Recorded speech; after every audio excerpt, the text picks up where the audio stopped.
Ada telepon masuk. Assalamualaikum. Waalaikumsalam warahmatullahi wabarakatuh.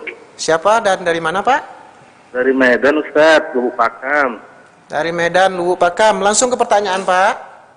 Ana mau tanya, Ustaz, apa sih pentingnya bermanhaj salaf, Ustaz? Cukup, Pak. Itu Ustaz, tapi Ustaz, ini mau tanya lagi, Ustaz, kenapa hasil TV sampai ke Medan itu juga Ustaz putus-putus, macet-macet Ustaz, siarannya Ustaz. Ya. Ini lagi nggak ada siaran juga nih di TV ini. Ya.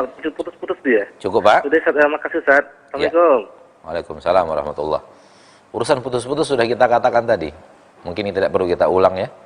Ini tidak perlu kita ulang. Ini masalah teknis.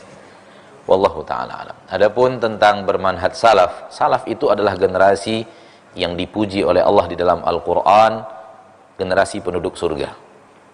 Salaf artinya orang terdahulu, generasi pertama umat Islam. Sahabat-sahabat Nabi SAW, mereka lah salaf. Mereka lah salaf.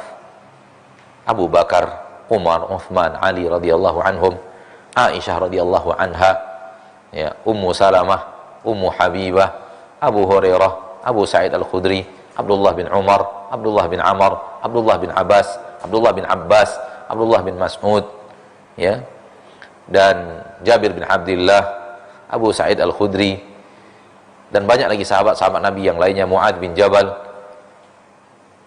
radhiyallahu anhum wa ardahum. Mereka adalah salaf, Muhajirin dan Ansar.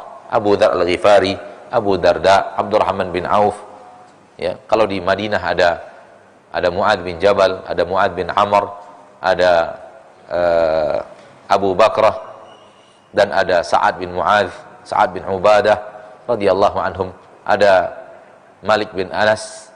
Banyak sekali sahabat-sahabat Nabi SAW yang tergolong Muhajirin dan Ansar, dan mereka lah salaf. Kalau kemudian kita berkata, apakah manfaatnya manhaj salaf? Manfaatnya adalah surga. Karena Allah menyuruh kita untuk mengikuti mereka di dalam Al-Quran surat At-Taubah ayat 100. Surat At-Taubah ayat 100. Di dalamnya Allah perintahkan kita untuk mengikuti salaf. Allah berfirman, A'udzubillahi minasyaitonirrajim. As-sabiqunal awwalun minal muhajirin wal ansar walladzina tabauhum bi ihsan radhiyallahu anhum wa radu'an wa a'adda lahum jannatin tajri tahta al-anhar khalidina fiha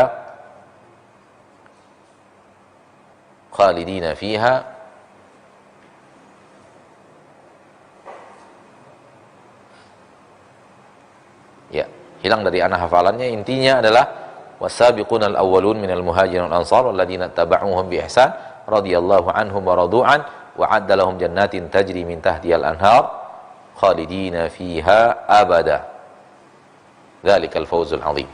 Khalidina fiha abada dzalikal fawzul 'adzim. Orang-orang terdahulu dan lebih awal daripada muhajirin dan ansar dan orang-orang yang mengikuti mereka, merekalah orang-orang yang Allah telah ridho kepada mereka, dan mereka pun telah ridho kepada Allah, dan merekalah orang-orang yang Allah siapkan untuk mereka surga-surga yang mengalir di bawahnya sungai-sungai. Lihat, Allah ridho kepada mereka, mereka ridho kepada Allah, dan Allah telah ridho kepada mereka, dan Allah telah siapkan untuk mereka surga-surga yang mengalir di bawahnya sungai-sungai. Siapa mereka? Salaf. Salaf dijamin, Al-Muhajirun Al-Ansar dijamin surga oleh Allah Subhanahu wa taala. Mereka generasi terdahulu, generasi pertama umat Islam. Salafus saleh hanya para sahabat. Salafus saleh hanya para sahabat. Salaf ada para sahabat. Salafus saleh ada dari kalangan tabi'in dan asba'ut tabi'in. Ada yang salehnya, ada yang tidak salehnya juga dari tabi'in. Tapi sahabat semuanya salaf as-saleh.